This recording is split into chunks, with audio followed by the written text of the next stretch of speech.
I think the earliest memory that I have that kind of pushed me into the arts was when I started gymnastics. I was about 6 years old. My cousin was an amazing gymnast. She used to coach at a gym down the road, and it was something that I just watched her do all the time. I found interesting.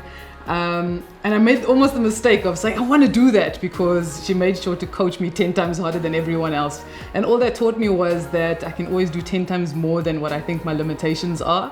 And once I got into that, I was completely hooked, and I think art just took over. So the way that I got into DJing and both breaking were by chance. It was never things that I intended to do, but when I look back at, you know, as a youngster, all the sports that I did, it really set me up for what I do now. So I have a deep love for music, and I have a deep love for everything that challenges me. So I try to balance being this DJ. You know, I tour around the country. I've played multiple different countries, but I also compete internationally, and I'm training for the 2024 Olympics. So it's hard to balance, but I think when you're passionate enough, you find a way to make it work. I find it interesting when people ask, where do you go in your mind when you're at your most artistic moment? And I think, to be honest, you don't go anywhere. It's just this moment of pure bliss. It's like if you've ever been skydiving, it's that feeling of as you get thrown out the plane, there's just nothing.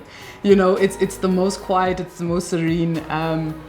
And I would say you feel almost everything all at once, but nothing at the same time. So that's when I know I'm tapping into my deepest self, is when it just feels like me and that moment. It's super hard to put into words. I never used to see social media as a super important part of what I did, purely based on the fact that I'm not like a super polished brand. I'm not somebody that, you know, wants to pick and choose my settings and make sure that I look amazing all the time. So I struggled with that. But I think what pushed me into the positive side of social media was realizing that it is just that, it's social. So I get to be myself, you know, on my worst days, and people resonate with that. And I think it's elevated my brand in a way where people get to understand what I do. I don't have a typical industry female brand, so it just opens the doors. It lets people see that there's something else out there, and gives more validation to what I do. I think if I had to ask for any specific changes in the entertainment industry, specifically for females like myself, it would really just be that. Stop trying to box everybody. Stop trying to make sure that,